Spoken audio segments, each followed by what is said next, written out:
Where is the wealthiest place in the world? It's not China, it's not Dubai, it's the graveyard. Because in the graveyard, you will find inventions never invented, businesses never erected, songs never sung, books never written, ideas never nurtured, people never realized. But you want to know something else? You're not in the graveyard yet. We get one life, and every passing moment, we will never get back again. The problem is, you think you have time. Stop wasting your life. How many hours a day you waste, or how many hours a week you waste. And the classic answer is something like 4 to 6 hours a day. You know, inefficient studying, watching things on YouTube that not only do you not want to watch, that you don't even care about, that make you feel horrible about watching after you're done. That's probably 4 hours right there. You know, you think, well, that's 25 hours a week. It's 100 hours a month. That's 2.5 full work weeks. It's half a year of work weeks per year. And if your time is worth $20 an hour, which is a radical underestimate, it's probably more like 50 if you think about it in terms of deferred wages. If you're wasting 20 hours a week, you're wasting $50,000 a year, and you are doing that right now. And it's because you're young. Wasting $50,000 a year is a way bigger catastrophe than it would be for me to waste it, because I'm not going to last nearly as long. And so if your life isn't everything it could be, you could ask yourself, well, what would happen if you just stopped wasting the opportunities that are in front of you? You got to be very intentional and deliberate. The stuff that you're dreaming about, the stuff that you want to happen, it's not going to happen by osmosis. Like, you got to get up and you got to go after it. And what the devil wants you to do, what the enemy wants you to do, is get distracted and focus on stuff you shouldn't be focusing on. He wants you to stay in bed. What he would love to do is for you to waste these next 2 or 3 weeks. People spend time waiting for when the time is going to be right. They're waiting for the pieces to fall into place. They're waiting for the planets to align. They're waiting for everything to be all set. It's not going to happen. You want to know when the time is right? The time is right now. All you have to do to kill procrastination is just start. More active and commendable still is the person who is waiting for the daylight and intercepts the first rays of the sun. Shame on him who lies in bed dozing when the sun is high in the sky, whose waking hours commence in the middle of the day. You have to dedicate every breath, every ounce of energy, and every thought and effort that you possibly have in your heart to becoming what it is you want to be. Because nothing great comes from a position of comfort. Everything worthwhile, everything that is great comes from being in a position of uncomfortable. Nothing worthwhile is easy to get. Everything's going to make you uncomfortable. Get used to it. And if you can get used to being uncomfortable, your limits are non-existent. Everything strives to become all it can possibly be, and that striving to become is what discipline is all about. Disciplining ourselves to fulfill our natural potential to become all that we can be. And finally, discipline attracts opportunity. Opportunity is always looking for ambition and skill in action. Discipline taps the unlimited power of commitment. The human will in action, driven by inspiration, enticed by desire, tempered by reason, guided by intelligence, can bring you to that high and lofty place called the good life. Discipline, those unique steps of intelligent thought and activity that put a lid on temper and a faucet on courtesy, that develop positive and control negative, that encourage success and deter failure, that design lifestyle and control frustration, that enhance health and curb sickness, that promote happiness and manage sadness. Discipline, the start and the continuing process that brings all good things. And remember, anyone can start the process. It's not if I could, I would. It's if I would, I could. If I will, I can. So start the new process. You can begin a new habit no matter how small it is. Small isn't important.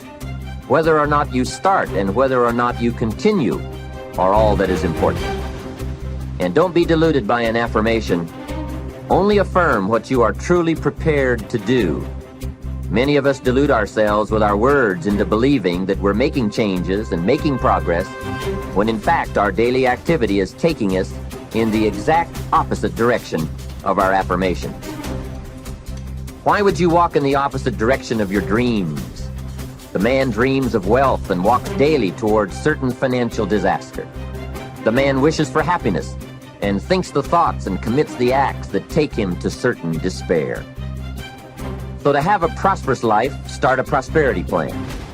To become wealthy, start a wealth plan. Remember, you don't have to be wealthy to have a wealth plan. A person with no means can have a rich plan. If you are ill, start a health plan. If you don't have energy, start an energy plan. If you don't feel good, start a feel-good plan. If you're not smart, start a smart plan. If you can't, start a can plan. If you haven't, start a have plan. Anyone can. Even a bad person can start hearing good messages and reading good books. Recognize that the start of the better life, the happy life, the wealthy life, is today.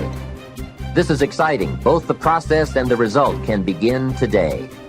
Start the new journey today. If you think of a new idea, today is the day to begin the discipline of putting that idea into action. Set this day up as a long, busy, exciting start for your new life. Get your first book for your new library today. Begin your new practice of setting goals today. Start clearing out a drawer of your new orderly desk today. Start eating an apple a day on your new health plan today. Put some money in your new investment for fortune account today.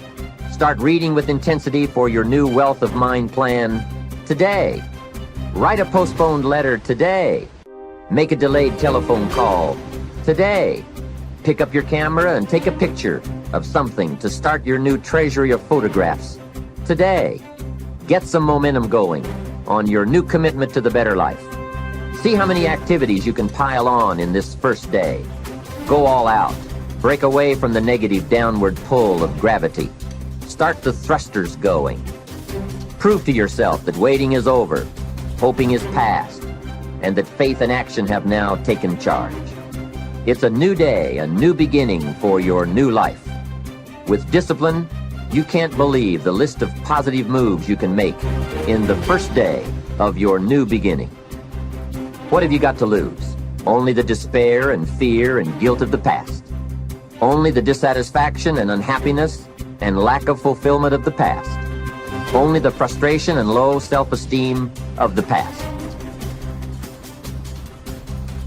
Don't let yourself forget how many doctors have died, furrowing their brows over how many deathbeds, how many astrologers after pompous forecasts about others' ends, how many philosophers after endless disquisitions on death and immortality, how many warriors after inflicting thousands of casualties themselves, how many tyrants after abusing the power of life and death atrociously, as if they were themselves immortal. How many whole cities have met their end? Haile, Pompeii, Herculaneum, and countless others. And all the ones you know yourself, one after another.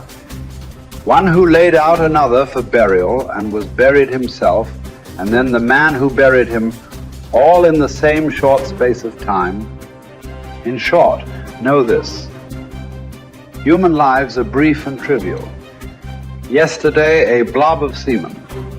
Tomorrow, embalming fluid, ash. To pass through this brief life as nature demands. To give it up without complaint. Like an olive that ripens and falls. Praising its mother, thanking the tree it grew on. If you do the task before you, always adhering to strict reason with zeal and energy, and yet with humanity, disregarding all lesser ends and keeping the divinity within you pure and upright, as though you were even now faced with its recall. If you hold steadily to this, staying for nothing and shrinking from nothing, only seeking in each passing action a conformity with nature, and in each word and utterance a fearless truthfulness, then the good life shall be yours. And from this course, no man has the power to hold you back. Soon you'll be ashes or bones, a mere name at most. And even that is just a sound, an echo. The things we want in life are empty, stale and trivial. Dogs snarling at each other, quarreling children, laughing and then bursting into tears a moment later.